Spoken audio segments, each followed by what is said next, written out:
Welcome, everybody, to the Entrepreneur Period podcast, where we talk everything entrepreneurship, from the ups to the downs, the lefts and the rights, whether you're already an entrepreneur, thinking about becoming an entrepreneur, or you just want to hear the stories. Hopefully we can bring you value and improve your journey. I'm your host, CJtheSmartGuy, and before you listen, make sure you follow me on your favorite social media platform at CJtheSmartGuy. Welcome, everybody, to the Entrepreneur Period podcast. I'm your host, CJtheSmartGuy, and today's episode is entitled Stack G's, Stack Sats, where we talk about different strategies to save your money as well as to invest in your future. So you guys go ahead and stay tuned.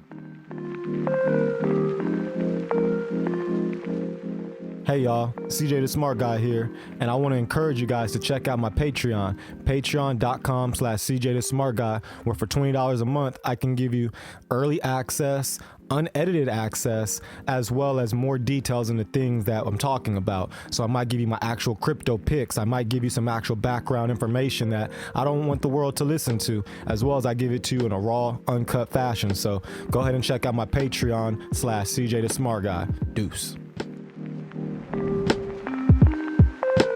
Welcome back, everybody. So, Stack G's, Stack Sats. First off, what does Stack G's mean? It's a double entendre, meaning it means two different things.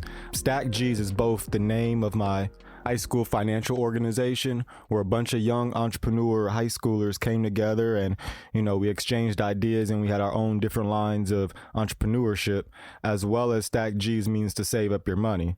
And so let's talk about first the organization. It was a bunch of young kids who were all in high school. We were all trying to have our own entrepreneur lines. And my source of income came through selling candy.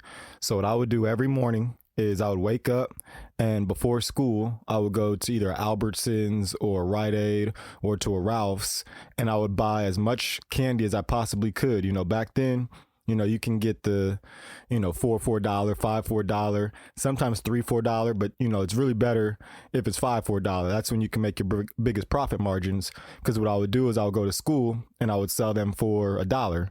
So if I buy it for 20 cents and I sell it for $1, that's 80 cents. That's 500%.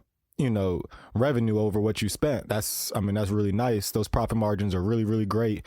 When you get older in business and you develop into other entrepreneur endeavors, you realize that type of profit margin is extremely high. And so I would buy the candy. And as the time went by, days and weeks, I started doing other things. So I started buying like breakfast burritos. So I go to, Del Taco or Taco Bell, buy the $3-4 breakfast burritos, and I would come in and sell them for $1. The profit margin wasn't as great, but you can make a whole bunch of money really quickly because everybody wanted breakfast. So I would go to my zero period, which was banned, and sometimes I would sell some stuff. My teacher didn't really like it too much, so I didn't always do it in there. But then I would go to second period, third period, and I used to ditch class a lot, honestly, because I used to go and sell candy. If I wasn't learning something in the class, I would ditch it. There were certain classes like math, Miss Whitesell, or history with Mr. Fitz, where, not going to their class was detrimental to your own being. But then there's other classes where it's like, what? I'm not learning anything. This is just literally wasting my time. I'm gonna go ahead and make some money. And I'm glad I had that mindset, because I was able to use all that math knowledge from high school, Miss Weissel's class, to college, where I was a calculus tutor.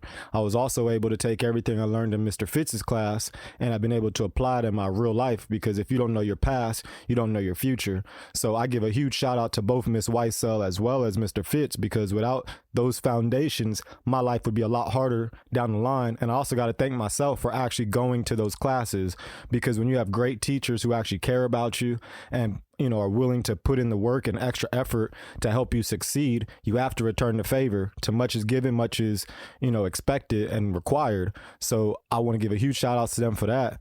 But for the other classes, look, I'm trying to make this money. And so I'll just go around to different classrooms, to whatever teachers were, okay with me selling candy, and I would go ahead and do that. The reason why it was so profitable was because that year they had changed the rules to say that, the high school couldn't sell candy anymore because it was making kids fat. So you had a lot of teachers, you had a lot of fundraisers that were selling candy, and those all had to stop. And when those stopped, the students' stomachs didn't stop being hungry. Teachers were buying from me, faculty were buying from me, because it was like, wow, you're just going to stop the sale of candy at the school. So it was like a black market to where I was like, okay, cool, let me go ahead and sell this candy. And I was making easily at least $100 a day. There were days where I made close to 200 selling candy, breakfast burritos, as well as I started bringing a cooler to school, for Otter Pops during those times where it was really hot outside. Because then those Otter Pops, that profit margin was even better. I forget off top what it was, but essentially you're getting them for like 4 or 5 cents each, and you can sell them for a quarter. So the profit margins on those were really nice, even though we're dealing with small increments of money. You have the idea of you can sell lots of stuff, or you can sell a few things for a high profit margin. But with those Otter Pops, I could sell those, for $1, and maybe only paid 12 cents for all 4 of them. So selling Otter Pops is really nice. And the thing is, even if throughout the day they melt, you can always refreeze them and sell them again, versus like breakfast tacos, you can't do that. And as you get older in the business, you know that if you can't sell a product and it goes bad, that's spoilage.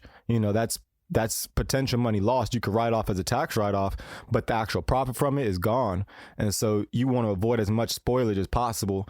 And so back then I was even understanding these concepts, and I was like, okay, cool, well, let me get these Otter Pops because they don't go bad. Whereas candy, sometimes that can melt. Breakfast tacos, you can't sell those a day later. And sometimes even if it's hard to sell them during lunchtime, because people can buy lunch. Why would they buy a cold breakfast burrito? And most of them don't have microwaves. So these are things that you think about when you're young, that as you get older and you go into business, they really help. And so a lot of times, with the Stack G's organization, we used to talk about different ways to make money and different ways to put it, as well as we worked together. So there were times where somebody might try to take my candy or something like that, but they knew that that was not a good idea, because, I wasn't just in business by myself. I had a whole group of people who would look out for me and make sure that everything was profitable. So after school, if I have extra candy or some of it melts or something like that, you go ahead and, hey, I got you guys, or, anything like that. You just look out for one another. That's the whole concept of the Stack G's financial organization. And on the other end, it's a double entendre. The other end, Stack G's, means to stack your money up. And so I actually saved up $10,000 in that year by selling candy and breakfast burritos. And so I was actually able to, do an exchange with my dad for his 91 Lexus. This is back in 2008. But I was able to get his 1991 Lexus, which I brought to Texas when I went to college. And so when I was in college, I had a nice Lexus, and, it was mine. I didn't have any car note on it, but that all came from me selling candy, stacking G's, and really saving. Because a lot of times people can make money and they say, okay, well, I get it and I lose it, quick with it, quick out. But if you are just having a whole bunch of transactions, you're not saving anything, what do you really own? Do you have a savings? Do you have an emergency fund? Yeah, you can always make money, but at that exact moment, do you have that power to? What if all of a sudden your line of income stopped? COVID happened in 2020. What if COVID had happened in 2007, 2008 when I'm selling candy? All of a sudden I can't sell candy. Am I still able to produce a revenue? You don't want to just spend your money as soon as you get it. You want to stack your G's, which brings me to the next concept of stack sats. Sats meaning Satoshis. There are 100 million Satoshis to 1 Bitcoin. And so let's just say a Satoshi winds up becoming $1. Right now, Satoshis are so cheap. I have hundreds of thousands of Satoshis. I probably have millions of Satoshis. I don't think I have, a billion Satoshis yet, but what if a Satoshi winds up becoming worth $1? Wouldn't you want to have that type of financial investment? When we talk about fiat money or paper money, the value of it's going down because the supply continues to increase, because the Federal Reserve keeps printing money. As more and more dollars are created, the value of the individual dollar goes down. Whereas with Bitcoin, Satoshis, Bitcoin, the value increases over time because they only have a max supply of 21 million Bitcoins to ever be created.